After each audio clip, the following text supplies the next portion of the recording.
BNP হচ্ছে জন্মগতভাবে একটা মুনাফিকের দল। এই মুনাফিকের দল বারবার মুনাফিকি করে ক্ষমতায় আসে, কিন্তু তারা যে কথা দেয় সে কথা তারা রাখে না। এই ঢাকা বিশ্ববিদ্যালয় এমন একটি জায়গা যেখান থেকে আন্দোলনের উৎপত্তি হয়, যেখান থেকে এর পূর্বের ফ্যাসিবাদ এই ক্ষুদ্র আন্দোলনের মাধ্যমেই তার তক্ততাউস নড়ে গিয়েছিল এবং ছোট্ট এই অনশন, এরপরে বড় বিস্ফোরণ এবং এর মধ্য দিয়ে একটা ফ্যাসিবাদী কাঠামো কিন্তু ভেঙে চুরে খান খান হয়ে গিয়েছিল।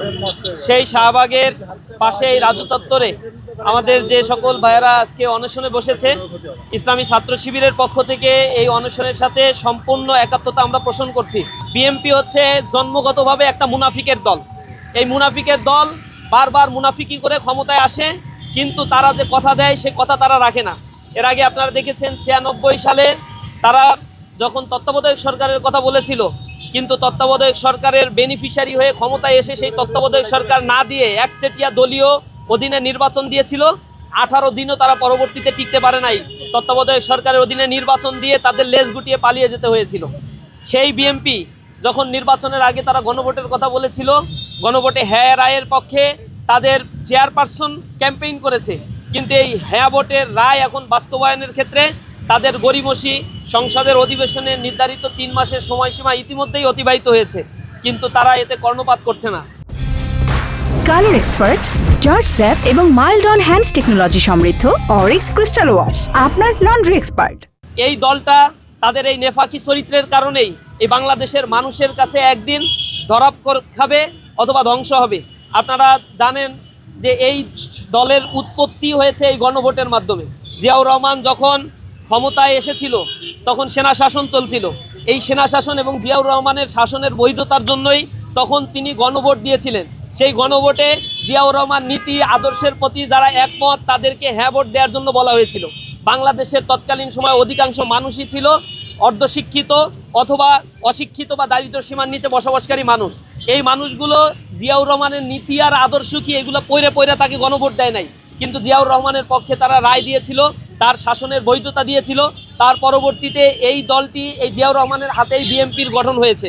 অর্থাৎ গণভোটের মাধ্যমেই যে দলের উৎপত্তি, সেই দলটি এই গণভোটকে অস্বীকার করছে। পৃথিবীর ইতিহাসে গণভোটের রায় দেওয়ার পরে জনগণের এই রায়কে না মেনে এরপরে শাসন কার্য পরিচালনা করার দ্বিতীয় কোনো নজির আর খুঁজে পাওয়া যায় না। বাংলাদেশেই সম্ভবত এমনই একটা কপাল খারাপ এই বাংলাদেশের জনগণের, যে যারাই ক্ষমতায় আসে তারাই হচ্ছে ক্ষমতার মোহে মসনদে বসে মনে করে এই ক্ষমতা তাদেরকে কুক্ষিগত করে রাখতে পারবে, চিরস্থায়ী তারা থাকতে পারবে। মোল্লা রুসিলায় সিন্নি খাইলো, কিন্তু মোল্লা এখনো পর্যন্ত চিনতে পারলো না যে জুলাই বিপ্লবীরা শহীদেরা, এখানে শহীদের মায়েরা উপস্থিত হয়েছে। আমি দেখতে পেয়েছি এখানে জুলাই আহত যারা ছিল, হাত হারিয়েছে, পা হারিয়েছে, চক্ষু হারিয়েছে, পঙ্গুত্ব বরণ করেছে, যাদের রক্তের উপরে দাঁড়িয়ে লন্ডন থেকে এসে রাজনীতি করার সুযোগ পাচ্ছে, যাদের রক্তের উপরে দাঁড়িয়ে শিলং থেকে ফেরত আসার সুযোগ পাচ্ছে, যার কারণে তার বংশের অন্য ছেলে তাদের স্ত্রীরা এখন বাংলাদেশের গুরুত্বপূর্ণ পদগুলো আবার দখল করে রেখেছে। তাদের মনে রাখা উচিত ছিল এই জুলাই বিপ্লবটা সংগঠিত হয়েছিল বৈষম্য বিরোধী আন্দোলনের একটা প্ল্যাটফর্মের উপরে দাঁড়িয়ে। যাদের কথা ছিল এই সমাজে আর কোনো বৈষম্য থাকবে না, চাকরি কোটার ভিতরে কোটা প্রথা থাকবে না, চাকরির ক্ষেত্রে সকলের সমান অধিকার থাকবে, কোনো মামা খালুর জোরে আর কোনো চাকরি হবে না। কিন্তু সেই আন্দোলন যখন সরকার পতনে রূপ নিল এবং তার বেনিফিশিয়ারি হয়ে বর্তমান সরকার ইলেকশন ইঞ্জিনিয়ারিং করে ক্ষমতায় আসলো, আসার পরে আমরা ভেবেছিলাম যে সংসদে বসে তারা তাদের কার্যক্রমগুলো সুষ্ঠুভাবে পরিচালনা করবে। দীর্ঘদিন ধরে জুলুম নির্যাতনের শিকার তাদের লোকজন গুম হয়েছে, এখনো পর্যন্ত ইলিয়াস আলীর সন্ধান নাই।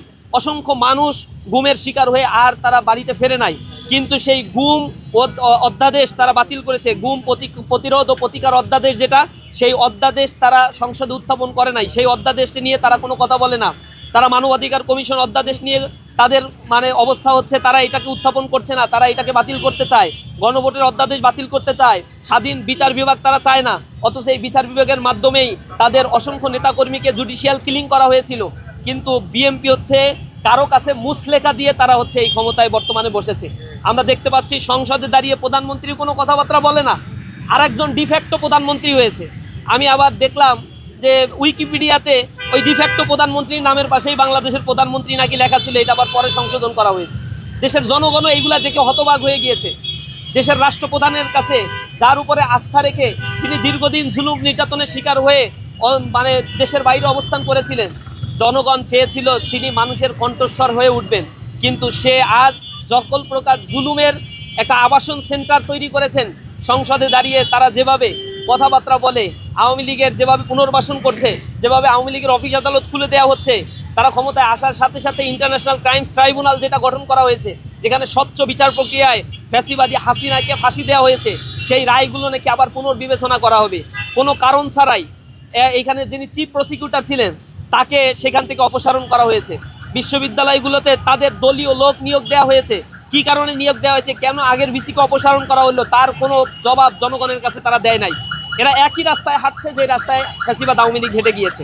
সুতরাং আমরা বলতে চাই, এই ছোট ছোট আন্দোলনকে যদি তারা ডিনাই করে, তাহলে এই ক্ষুদ্র ক্ষুদ্র বালিকণা বিন্দু বিন্দু জল বিশাল এক সমুদ্র তৈরি করে ফেলবে, যে ঢেউ সামাল দেওয়ার মতো ক্ষমতা তাদের থাকবে না। এর চাইতেও বড় ক্ষমতাধর ছিল ফ্যাসিবাদী হাসিনা।